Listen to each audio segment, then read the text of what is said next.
Hi friends, Sean Linda from Two Black Guys with Good Credit here. Whether you're running a nonprofit, a school, or a small business, Walmart Business is here to support your mission. They make it easy to order what you need, from tech and cleaning supplies to everyday essentials, all at low prices and with helpful tools like spend tracking and tax-exempt purchasing for eligible organizations.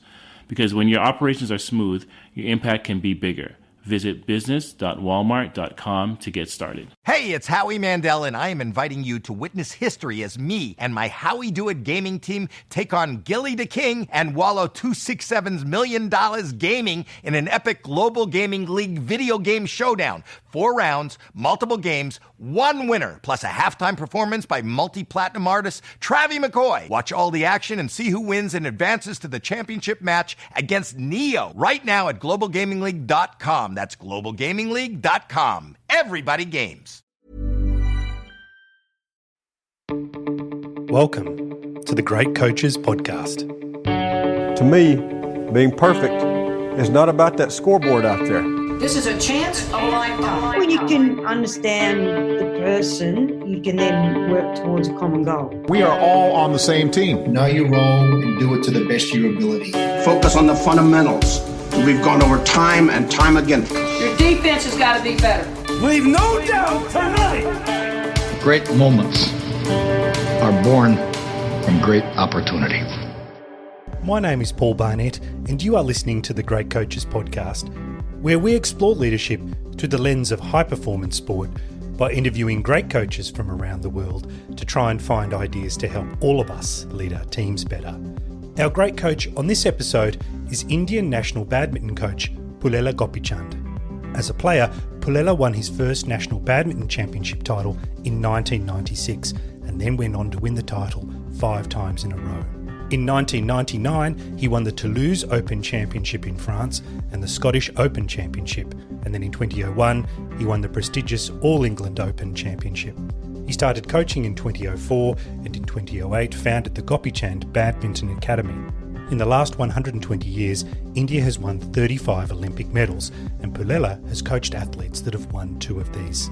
He's also coached players to win 4 World Championship medals, including 1 gold and 15 Super Series titles.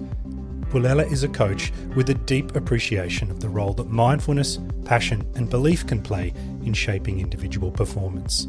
He believes that your mental strength comes from the efforts you put into being physically strong, and that this physical strength comes from your training, recovery, nutrition, and overall lifestyle decisions. He is also driven to create change in the world around him through sharing his learning on what is required to be a world champion with whoever is willing to put in the work and make the required sacrifices. Some of the other key parts of this interview for me were his belief that science, not the athlete, should drive the athletic system in India, and he describes this system as being coach-led, sports science-driven and athlete-centric. The importance of athletes managing their life outside of their sport so that their mindset develops in a holistic way, and the importance of having people around you who don't just tell you good things, but rather the truth that you have to hear. It took a long time for me to reach Pullela for this interview, and I'm so glad I persevered. His approach to life and leadership resonated with me very strongly, and I hope you enjoy this interview as much as I did. And just before we go to the interview, if you're a first-time listener, you can check out our library of interviews with other great coaches at our website, thegreatcoachespodcast.com. And while you're there, if you'd like to help our podcast, which is fully independent and free from ads, you can follow the link to our Patreon page where we offer exclusive content to our supporters. And now, please enjoy our interview with Pullela Gopichand. You're listening to the Great Coaches Podcast. Good afternoon, Pullela Gopichand, and welcome to the Great Coaches Podcast. Thank you very much for having me. Gopi, I have been chasing you for so long, so I'm very interested to talk to you today and hear your story. You are a coach that is spoken about in such glowing terms by so many people. But before we get into that, maybe I'll ask you something really simple to kick us off. Where are you in the world today and what have you been doing so far? The last couple of years, there's been very less travel. I've always been in Hyderabad, India. This is the southern part of India, more towards the central part of India. This is where I have grown up and this is where I have my coaching set up as well. And the last 2 years have been pretty much because of COVID, all the more here. But in general, I've always been in Hyderabad. Well, we're very happy to have a little bit of your time today and look forward to hearing all about badminton, which is, of course, the sport that you are noted for. But if I could start by maybe talking to you about some of the great coaches that you've had experience with. In my research, I could find that there was SM Araf, there was Prakash Padrakone, I hope I'm getting that right, and Ganguly Prasad. Maybe from this experience, what is it that you think the great coaches do differently that sets them apart? Well, for me, I think I was very lucky that I had the right coaches at the right time. Why I say this is sometimes a great coach who's training you at the highest level may not be the one right for you at the beginning stages. So for me, I had a coach called Hamid Hussain. Hamid Hussain, sir, was my coach when I started badminton in 1985. And when I started playing, he didn't teach me many things on the sport. But what I remember, what I clearly think was his biggest help was that he made me love come to the stadium. He made me come to play the sport. And at that point of time, he was the best coach I could have had. It was not anybody with the greatest of knowledge or science or produce champions, but somebody who made me feel comfortable to play the sport, want to come back tomorrow, and make me aspire or think that badminton is a fun place to be in as an 11-year-old. I think that is all I could have asked for. And it was great to have him at that point of time. I had Arif sir about 4 years later, about 1989. That was the time when I was transitioning from being a fun kid coming to the play to wanting to be something. And he was the right person for me to tell me about discipline. He was the right person to put some structure around, because he was a very strict disciplinarian. And as somebody who's 16, 17-year-old, I think it was important that we needed somebody who would put that element on, which was very, very important, discipline and structure and hard work. I think that is what he made. And he was at the right time, at the right place for me. And Prakash sir was my next coach. For me, more than what he taught, his presence, and the fact that he had won the All England in 1980, he was somebody who had achieved the highest medal or the title in the world at that point of time. For us to see him in real, to actually interact with him, to listen to him and to learn from him, and to actually think that we can also be like him, having heard from him that you can try to be better. I think that was what was important at that point of time in my career. So after him, I had Ganguly Prasad. I was 27, 26 years old. Back then, that was kind of the prime age for sport, or with the lack of sports science and physios and nutrition, people would kind of retire at late 20s and early 30s. So it was the fag end of my career, so to say, but I wanted somebody, and he was there like a friend to me. And we could share a lot of things. We could plot things. We could be discussing, maybe sometimes not argue, but I could pull his leg a little bit, and I was close to his family.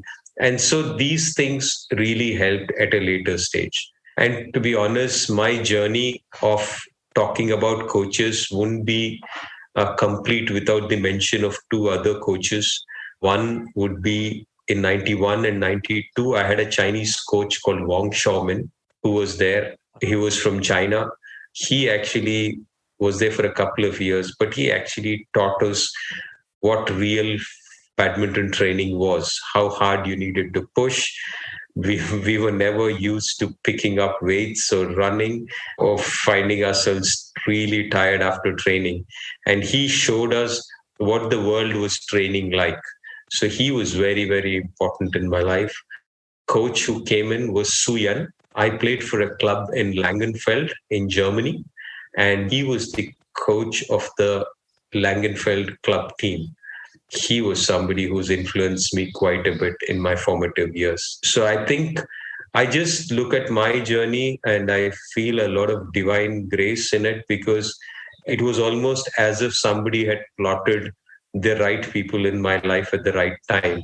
And that's why I feel blessed about having each one of them at the right time. And that makes me so happy, or makes me so grateful for this journey and life of mine. Gopi, you started that answer by talking about 1985 and Hussein. But if I could take you back there for a minute, because I've read that at that time you were a young boy who was breaking window panes at home. And it was your mum who actually said, we better get you down into a cricket team. But of course you didn't get into that team, and then you tried tennis. But as you say, there was too many cars parked outside. So you went to the badminton hall that was empty. So your entry into badminton was by chance. And I was wondering, how does that experience shape your coaching philosophy now that you're looking for young players? For us back then, cricket was the only sport. Luckily today, there's a lot more different sports in the country which we think are possible. But for me, today, when I look at kids, I don't think you can plan that you will become a champion or you can actually be going to take this as a career. I think it's very important for us to understand that fun and enjoyment of sport should be a primary objective of a kid coming through. There might be few parents or few champions who've been structured because they've made it all the way. But I think primarily it's very important that people come and the kid enjoys the sport and you don't know whether what will happen. I think every step you climb, you see that the next 2 steps are possible. And then you take those 2 steps and then you can climb another 2 steps. I think that is the philosophy which I have. I think I go back to what my coaches have done. Hamid Hussain sir didn't think of me as a champion. He just thought that this kid should have fun. And if I have fun, I'll come back the next day. And Arif sir was determined on the process. Prakash sir showed me what is possible. And then in the end, Ganguly Prasad and me worked together to make it happen in some sense.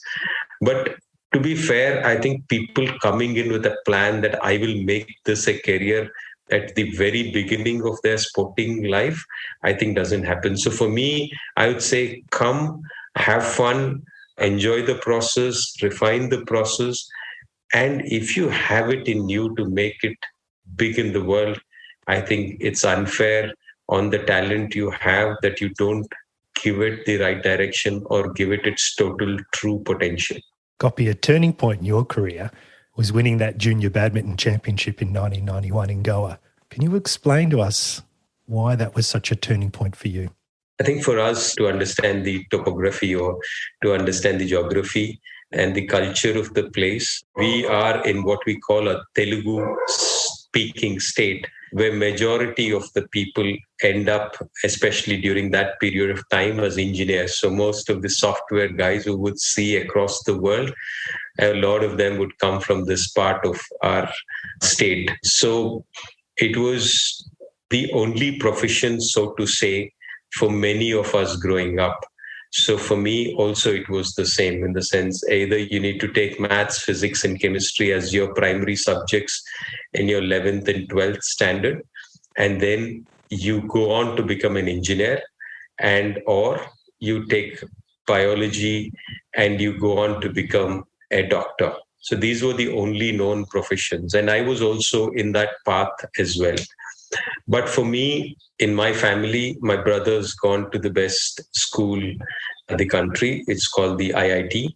And he went on later to be a software engineer and a scientist. But many of us in the family, all my cousins have also done the same, and the friend circle is also the same.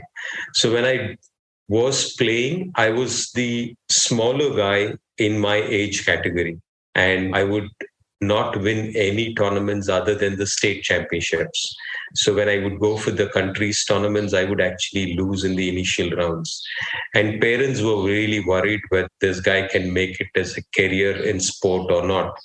And I was given this 1 year to play badminton, where if I was winning at the national level, I would continue to play. If I wasn't winning at the national level, I would be forced to go back and study. And that year was 1991. And luckily for me, I won the junior nationals in that year. played for the country in a test match against Malaysia as a home entrant in Hyderabad, and more importantly, got a job in Tata Steel as a supervisor, in sports supervisor, which kind of put the apprehensions of me not being able to do anything with my badminton, but at least he can get a job. And that kind of settled the path for me to take sport as a career, badminton as a career. I'd like to jump over the fabulous playing career that you had and all the trophies, because that's been spoken about a lot. And I'd like to talk a little bit more about the coaching that you do with young people. And I'd like to start by playing back a quote that I have from you, actually. And you say, "The biggest driving force for me is to change the contours of Indian badminton. What I missed as a player when at my peak, I am just trying to ensure that my trainees shouldn't." So I'd like to ask you, could you tell us about the academy that you've set up to help fulfill this mission as you've articulated it there? Paul, when we talk about sport today, we're talking very different things. We talk about sports science, we talk about nutrition, psychology, physiology, and a lot of different things. But back then, growing up for me, the challenges were very, very different. We'd go to the stadium and waiting if the watchman would come. We'd be waiting if we go inside if the electricity was there or not. If we go inside, coaches, shuttles, everything was an issue. We would have a marriage function in the ground and the ground would be closed. We would have elections and the stadium would be taken up for 2 to 3 months to keep ballot boxes of the election. So for me, growing up, the sport, I've played more football because of lack of shuttles. I go to the stadium, shuttles were too expensive for us to buy and play ourselves. So if nobody is giving us or the government doesn't give us, then we actually would play football. And that's what we would actually do, spend a lot of time doing. So for me, when I won the All England, it almost struck to me that if I can win the All England, anybody can. And that is what the mindset was. And also, the other thing for me was I was very fortunate to learn from a lot of coaches about the sport, but also a lot of things which I learned were by trial and error, whether it's the kind of game I need to play, the mindset which I need to have, the strokes which I need to play, the speed at which I need to play, the food which I need to eat, the preparation to matches. All of these in my mind were done after a lot of trial and error. So it helped me find out what worked. But actually in my life, I could have done these things better and quicker. So for me, when I won the All England and when I actually finished playing, I almost felt I had this great formula which was there, which was available to me to win. But unfortunately, I didn't have the body in me to use it. I was already had 3-4 knee surgeries, 3 on my left knee, 1 on my right knee. I had multiple metatarsal fractures on my right foot, and then my body was breaking down. So I almost felt an urgent need or a drive to use the formula which I had found out after years of playing. And that is when I started to, or when I jumped into coaching to ensure that I find the bodies which I can use. And the only thing which kept reminding me was if I can do it, many others can. And that is how I jumped into coaching. Wow. There was a little bit of a journey from that moment to 2006 when you became the Indian national coach. And your old teammate, Aravind Bhatt, says there was a grand rebellion at the time because when players went to competition, you wanted them to stay in camp on their work and fitness, but they obviously wanted to do other things like eat well and go out and sightsee. So how did you manage this tension within the team when you first became the national coach? To be honest, I didn't want this position as much. There was the president, Mr. V.K. Verma. He was an international member of the Badminton World Federation. So when he went out, people would say Indians are good, they have good skill, but they don't have the fitness. And given a chance, I would have avoided that. And I was wanting to work on the juniors and ensure that they prepare better. But he wanted results. And he said, Gopi, I think we should go for it, because it is very evident that if these players had worked a little bit on their fitness, the results would be totally different. So there was this grand rebellion. It just was painful because it was not something which was my decision totally. But then I understood that the position which I was in and the way things are, you need to actually work together with people. And sometimes you have to absorb the blame and the pressure, even if you're not the reason for it. So I kept quiet. I kept working on a few things. And luckily, not very quickly, it took a couple of years for things to move around and the new generation of players to come on and start beating the other players. By then, some of them realized, and all of them realize now, that we could have done better if we had actually gone with Gopi's plan. Hi friends, Sean Linda from Two Black Guys with Good Credit here. Whether you're running a nonprofit, a school, or a small business, Walmart Business is here to support your mission. They make it easy to order what you need, from tech and cleaning supplies to everyday essentials, all at low prices and with helpful tools like spend tracking and tax-exempt purchasing for eligible organizations.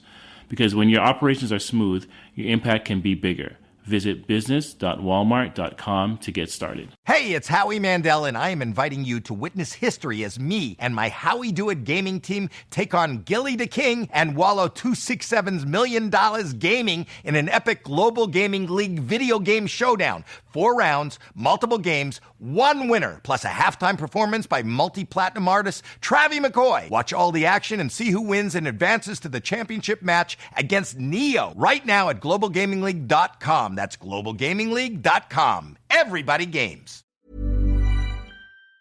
You've been very vocal about this plan, this focus on fitness and the need for training to never be comfortable, is the words that you use, so that the match can look effortless.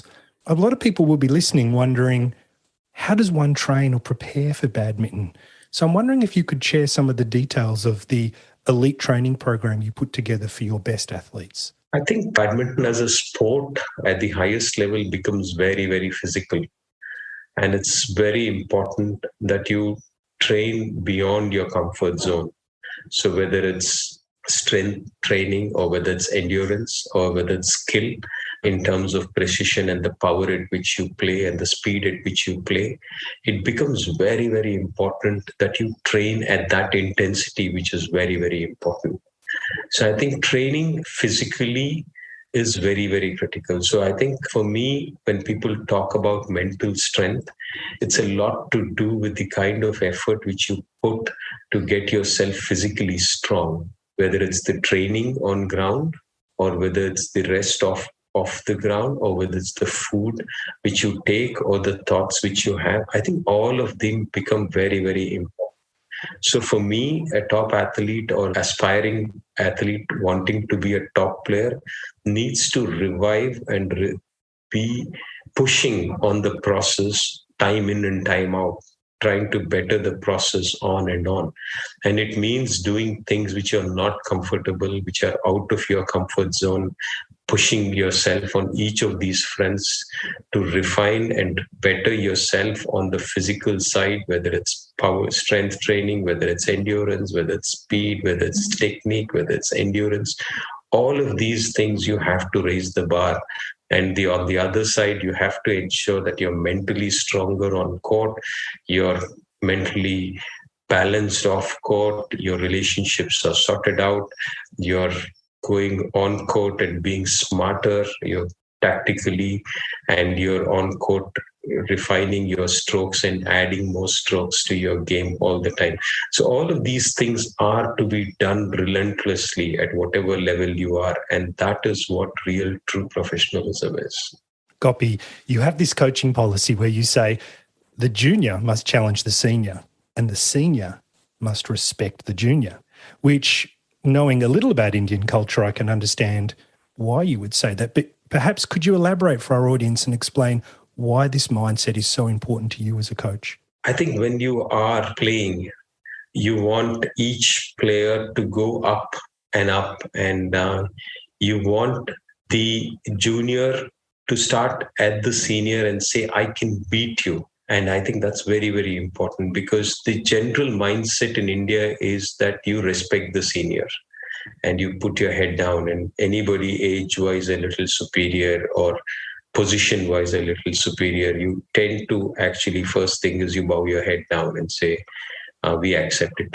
But then in sport, it's very important that you actually challenge the senior. You have to go and say that I'm going to beat them. And it's equally important, strangely, for the senior to respect the junior, because if the seniors are not respecting the juniors and they think that the juniors can never challenge them, they will be very complacent. And when you're complacent or overconfident and you lose a match, the effect it has on your mental confidence is too much to handle. It takes a lot of time for people to recover when they've actually been overconfident in a match and lose because of overconfidence.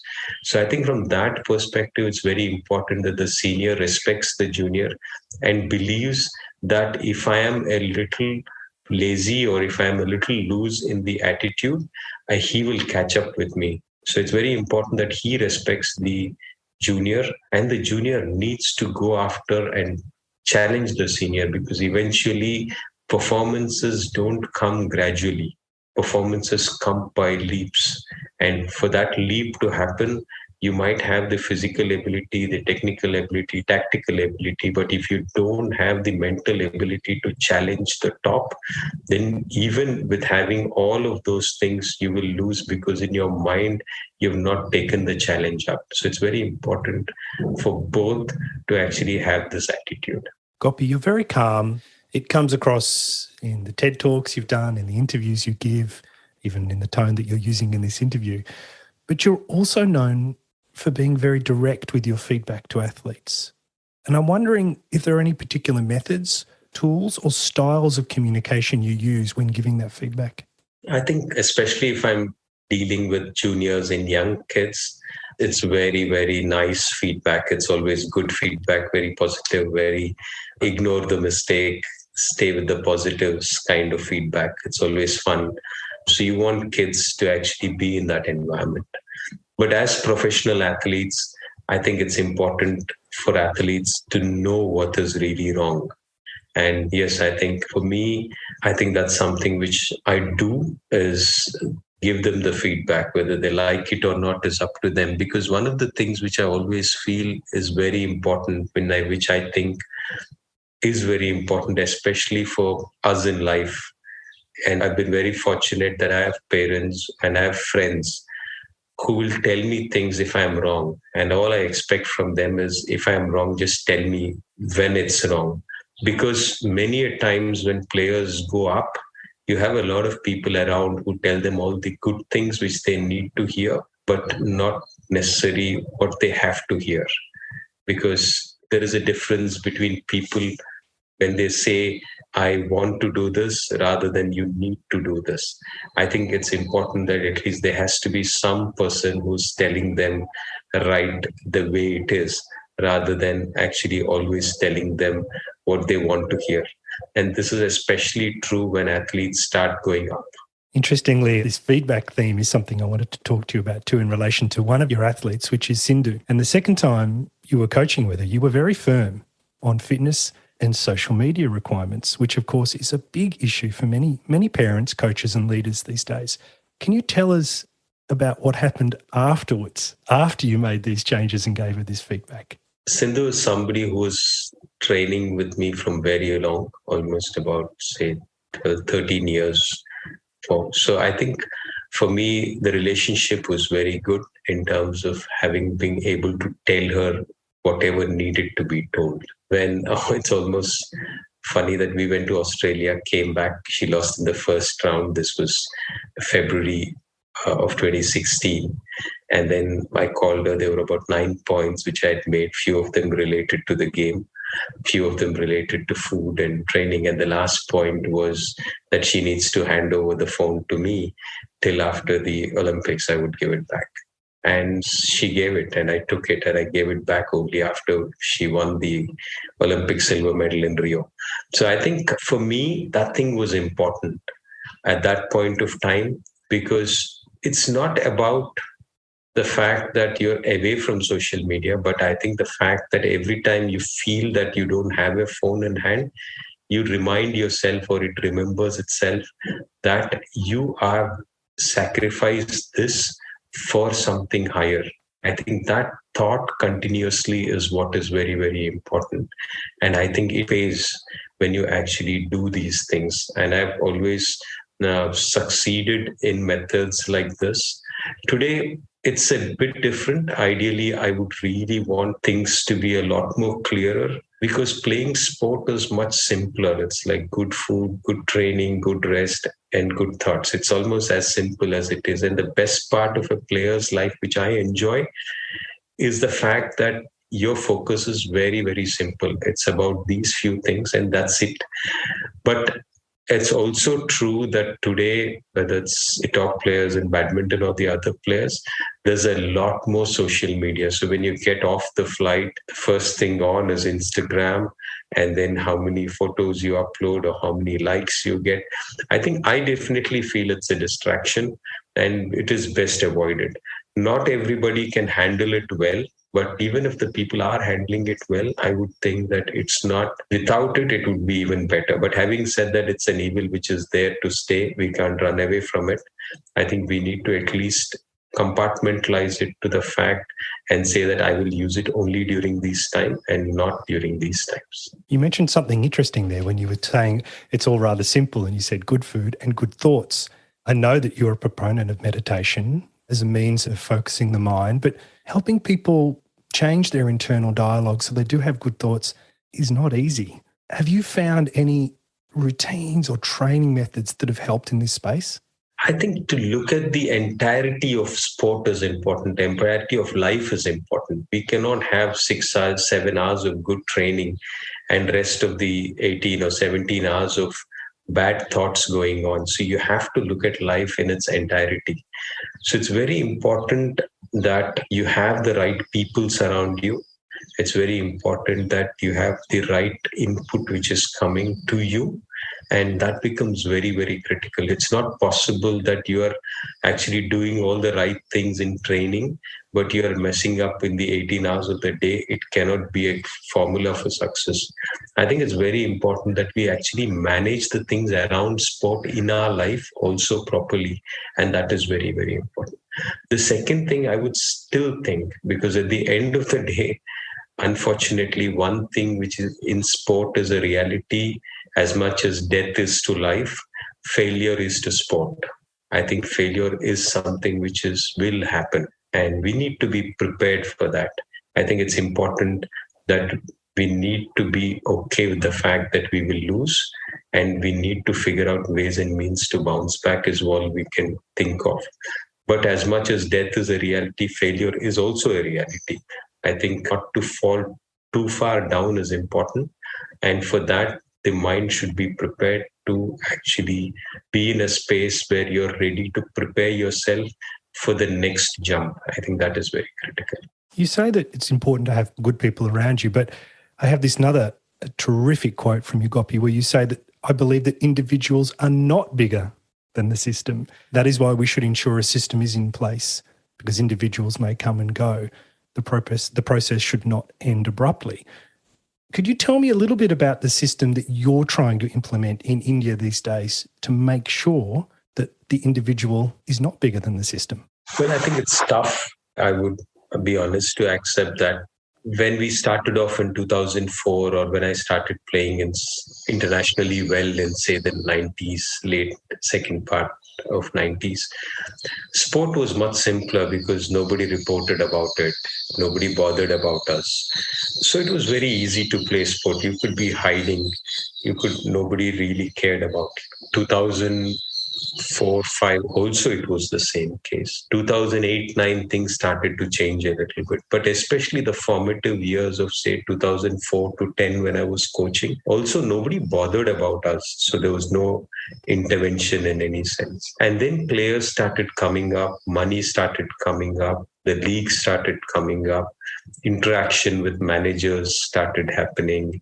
Then we had administration and government and a lot of people from outside of sport very powerful people have started to make decisions belonging to sport, not necessarily with the knowledge of sport, but just with the authority of sport. So whether you would have bureaucrats who would be doing that, you would have association members who would be big politicians who would be doing it. And they're people who've succeeded in many walks of life, who are not ready to many times accept the other point of view, even if it is coming from a person who's played the sport or achieved something in sport.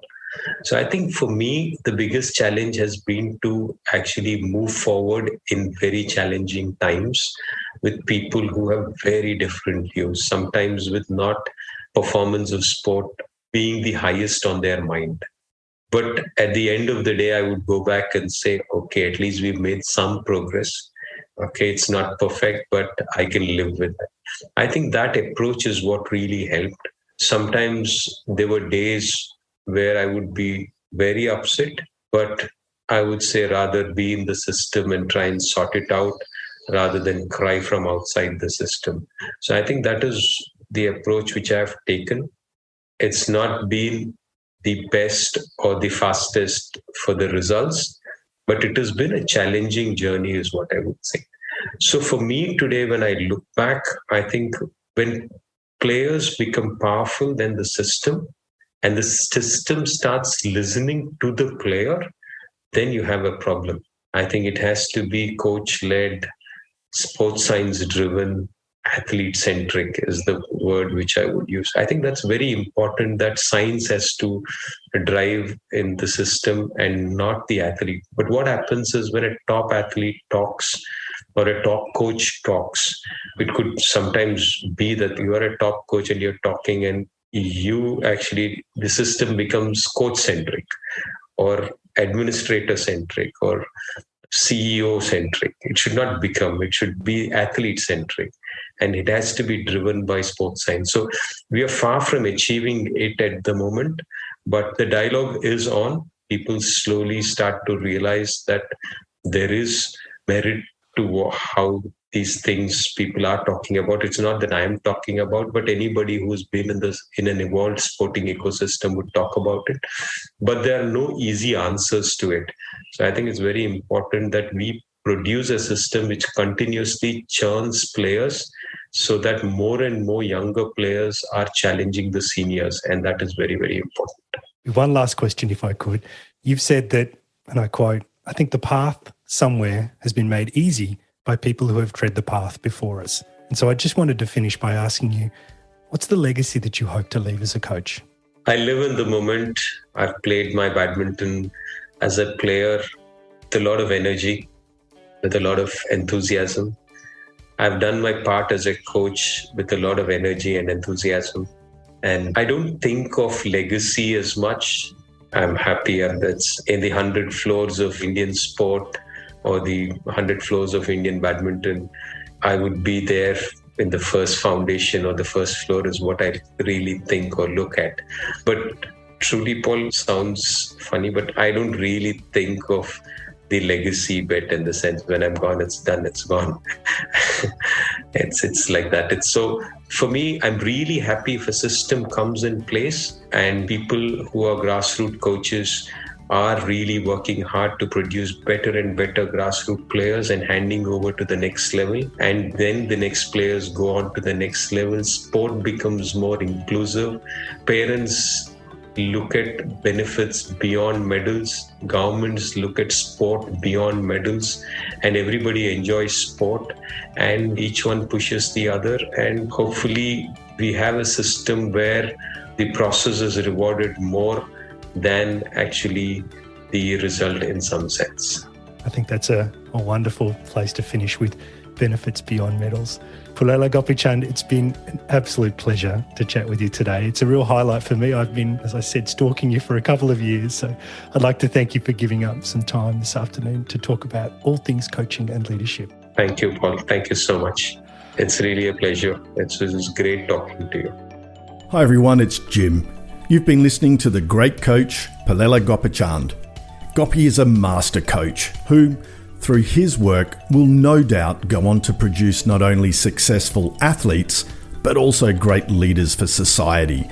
Some of the key parts of this interview for me were how, in a patriarchal country like India, it's very important for juniors to have the courage to challenge seniors, and how senior players need to guard against complacency by being open to be challenged by juniors. How it was winning a junior tournament in Goa in 1991 that allowed him to challenge both his parents and society's expectations of him when it came to building a career in sports. His belief that every step you climb allows you to see that the next 2 steps are possible, and how this focus on marginal gains is at the centre of his philosophy. And his focus on leaving a legacy, where he helped set up the foundation of his sport, but is then soon forgotten because of the many others that come after him. I hope you enjoyed this as much as Paul and I did. And just before we go, if you have any feedback, then please let us know. Just like Chris Bennett from Australia, who said, "I'd recommend this podcast, always interesting with handy tips on coaching and life." And Alana Thomas, who was also one of the great coaches we interviewed, who said, "Love listening to Heineke Meyer podcast and how he followed his dream even after others tried to stop it." Cheers, Chris. Thanks, Alana. This interaction with people around the world who listen to us give us great energy. All the details on how to connect with us and other people who are interested in leadership insights from great sports coaches are in the show notes. Hey, it's Howie Mandel, and I am inviting you to witness history as me and my Howie Do It gaming team take on Gilly the King and Wallow 267's $1 million gaming in an epic global gaming league video game showdown. 4 rounds, multiple games, 1 winner, plus a halftime performance by multi-platinum artist Travie McCoy. Watch all the action and see who wins and advances to the championship match against Neo right now at globalgamingleague.com. That's globalgamingleague.com. Everybody games. Try Angel Soft for your tushy. It's made by angels. Soft and strong, budget friendly. The choice is simple. Pick up a pack today. Angel Soft. Soft and strong, simple.